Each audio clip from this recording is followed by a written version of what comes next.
حضرت فضیل بن عیاض اپنے بیٹے کو نماز پڑھایا کرتے تھے، یعنی کہ گھر میں یا مسجد میں ظاہر ہے وہ باجماعت نماز کا اہتمام کرتے ہوں گے، تو بیٹا بھی پیچھے نماز پڑھتا تھا۔ دیکھیں نا، یہ ہمارے اسلاف ہیں، کبھی ہم سوچیں کہ یہ کیسا خوبصورت منظر ہوگا کہ باپ جماعت کرا رہا ہے اور بچے پیچھے پڑھ رہے ہیں۔ آج ہمیں شاید ہی یہ منظر ایسا دیکھنے کو ملتا ہو کہ باپ جماعت کرا رہا ہو یا بچے پیچھے پڑھ رہے ہو۔ نہ باپ مسجد کی طرف آتا ہے تو بچے کہاں سے آئیں گے؟ باپ ہی غیر شرعی کاموں میں پڑا ہے تو بچے کیسے شریعت کے اوپر چلیں گے؟ لیکن یہ ہمارے اسلاف تھے۔ فضیل بن عیاض جماعت کروا رہے تھے، ان کا بیٹا پیچھے کھڑا تھا، نماز پڑھ رہا تھا کہ نماز کے دوران فضیل بن عیاض تلاوت فرماتے ہیں، قالوا ربنا غلبت علینا شقوتنا وکنا قوما ضالین۔ حضرت فضیل بن عیاض جب اس آیت پہ پہنچے، اس آیت مبارکہ کی تلاوت کی کہ جس کا مفہوم یہ ہے کہ اس وقت پھر وہ لوگ اللہ سے خود کہیں گے کہ یہ جو گمراہی ہے، ہم نے خود کو خود ہی گمراہی میں ڈال دیا تھا۔ اللہ نے تو ظاہر ہے آپ کو دو راستے دکھا دیے، اچھائی کا راستہ، برائی کا راستہ، اختیار آپ کو دے دیا، آپ چاہے تو اچھائی کے راستے پہ چلے، چاہے تو برے راستے پہ چلے۔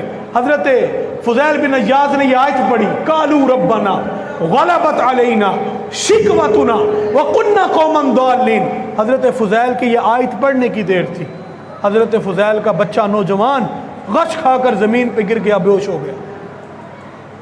فضیل کی بیوی آئیں، اپنے بیٹے کو اس حالت میں دیکھا، ماں تھی تڑپ گئی۔ فضیل سے کہنے لگی، عرض کرتی ہیں کہ آپ یہ کوشش کیا کریں کہ جب آپ نماز میں کھڑے ہوں اور یہ پیچھے ہو تو کم از کم اس وقت یہ جو خوف خدا کی اور عذاب کی آیات ہیں ان کو تلاوت نہ فرمایا کرے، کیونکہ مجھے یہ ڈر لگتا ہے ایک وقت آئے گا میرا بچہ اسی وجہ سے مر جائے گا، خوف خدا کی وجہ سے مر جائے گا۔ دیکھیں کس قدر عظیم باپ تھا، کس قدر عظیم ماں تھی، کس قدر عظیم تربیت تھی کہ آج ہماری اولادوں کے اندر اتنی کیپیسٹی ہے کہ ان کو خوف خدا کا مطلب بھی پتا ہے۔ آج والدین کو خود نہیں پتا وہ بچوں کو کیا سکھائیں گے، آج والدین خود نہیں جانتے وہ اپنی اولادوں کو سیدھے راستے پہ کیا چلائیں گے، آج والدین خود نماز نہیں پڑھتے، بچے نماز کیسے پڑھیں گے؟ لیکن یہ بھی عجیب منظر تھا، فضیل بن عیاض نماز پڑھا رہے ہیں، بیٹے پیچھے کھڑے ہو کے نماز پڑھتے ہیں۔ تو پھر والدہ نے عرض کی، بے ہوش ہو کے گر پڑے، والدہ ہی پریشان ہو گئی۔ تو پھر ہوش آیا، پوچھا گیا کیا ہوا، تو کہا خوف خدا کی وجہ سے اس قدر غالب آیا کہ مجھ سے برداشت نہیں ہوا اور میں گر گیا، بے ہوش ہو گیا۔ تو پھر ایک مرتبہ پھر ایسا ہوا، حضرت فضیل بن عیاض پھر نماز پڑھا رہے ہیں۔ یہ بات دل کے کانوں سے سننے والی ہے، باپ جماعت کرا رہا ہے، بیٹا پیچھے پڑھ رہا ہے، اور یہ ہی اصل میں خوف خدا ہے جو ہمیں اپنے اسلاف کی زندگیوں میں ملتا ہے۔ حضرت فاروق اعظم رضی اللہ تعالیٰ عنہ کے صاحبزادے حضرت عبداللہ بن عمر خود کہتے ہیں، امام ابو نعیم نے اس کو نقل کیا ہے، حضرت عبداللہ بن عمر خود کہتے ہیں کہ ہم تیسری صف میں کھڑے ہوتے تھے۔ کتنویں صف میں؟ تیسری صف میں ہم کھڑے ہوتے تھے۔ ہم اپنے والد گرامی کے رونے کی آواز تیسری صف میں سنا کرتے تھے دوران نماز۔ جب عذاب والی آیتیں تلاوت کرتے تھے تو اس وقت خوف خدا سے مالا مال تھا حضرت فاروق اعظم کا دل۔ یہاں پر بھی فضیل بن عیاض کے بچے کے ساتھ پھر ایک مرتبہ اسی طرح نماز پڑھا رہے تھے۔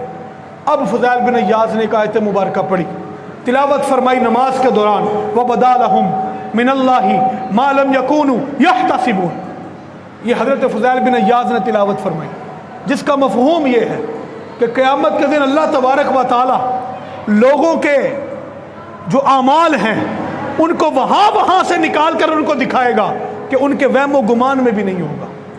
جو الٹے کام کیے ہوں گے، جو برے کام کیے ہوں گے، جو دنیا سے چھپ کے کیے ہوں گے، اللہ وہ سارے کے سارے ان کے سامنے کرے گا اور ان کے وہم و گمان میں بھی نہیں ہوگا۔ بس اتنا سننے کی دیر تھی، فضیل بن عیاض کا بیٹا پھر سے زمین پہ گرا، بے ہوش ہو گیا۔ اب فضیل اس کو اٹھاتے ہیں، اٹھتا نہیں ہے، فضیل بار بار اٹھاتے ہیں، اٹھتا نہیں ہے۔ پتہ چلا کہ خوف خدا سے فضیل کے بیٹے کی روح کف انصری سے پرواز کر گئی، کہ جان ہی نکل گئی ہے، اس قدر خوف خدا ہے۔